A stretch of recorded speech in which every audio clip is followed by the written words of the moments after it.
Okay, so I was born in 1987, which makes me a millennial. Even though I'm a millennial, I remember when my tech-savvy dad installed our first dial-up modem. It didn't seem that transformative yet, other than the new fights that happened over the landline. Flash forward to 2016, and the internet is everywhere, including the classroom. I work as a teacher, and I've noticed that students interact with and seek information in different ways than how I did during my schooling.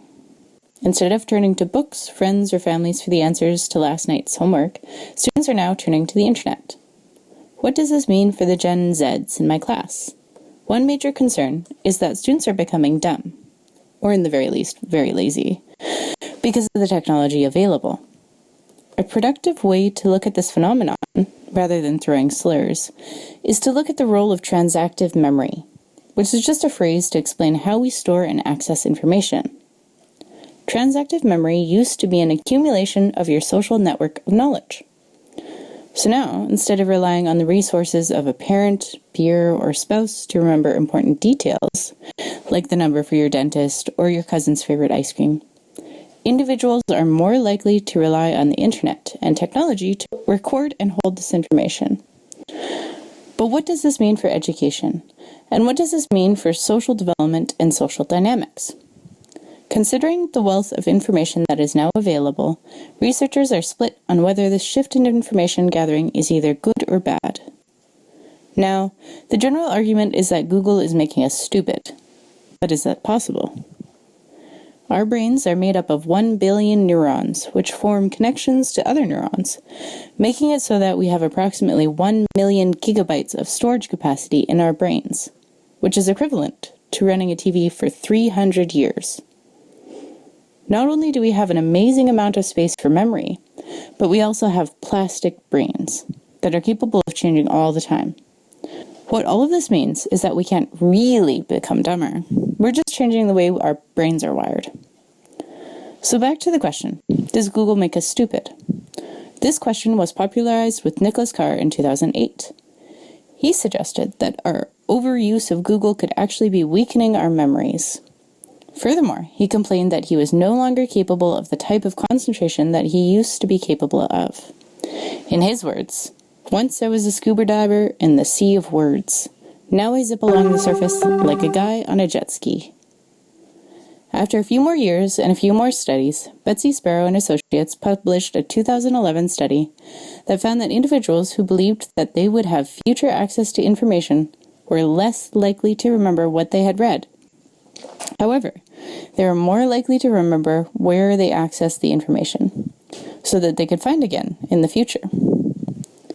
If we attribute this back to neuroscience, it is the same as wiring your brain to continually scan the internet for information in order to find that fact that one needs, rather than learning the point more deeply.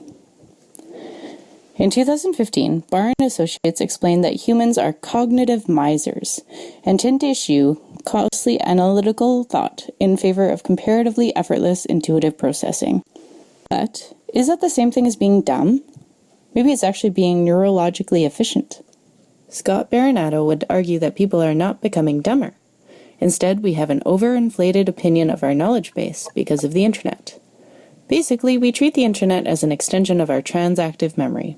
As a result, people have an illusion of understanding, and that is making it harder to make assessments about ourselves.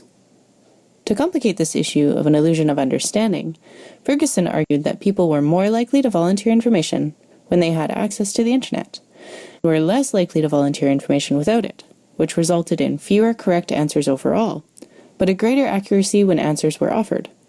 These results, Ferguson argues, is due to the confidence that the internet, our new transactive memory, inspires within us. So, after all of these factors, is the role of the internet on our transactive memory positive or negative? Overall, it makes us less likely to learn facts for ourselves if we believe that we will have future access. It overinflates our belief in our understanding, and it makes us less likely to volunteer information when we don't have internet access. On the other hand, it opens up a rich mine of information where anyone can easily learn just about anything from YouTube. And it is not all doom and gloom. Wigner and Ward argued in 2013 that This shift does not mean that we are in danger of losing our own identity. We are simply merging the self with something greater, forming a transactive partnership, not just with other humans, but with an information source more powerful than any the world has ever seen. So, at final tally, the affordances of the internet are vast, as are the ways that our transactive memory functions. The optimist would argue that our neurological functions are becoming more efficient and effective due to our new relationship with technology. The pessimist, on the other hand, might criticize our symbiotic relationship with tech as one fueled by laziness and narcissism.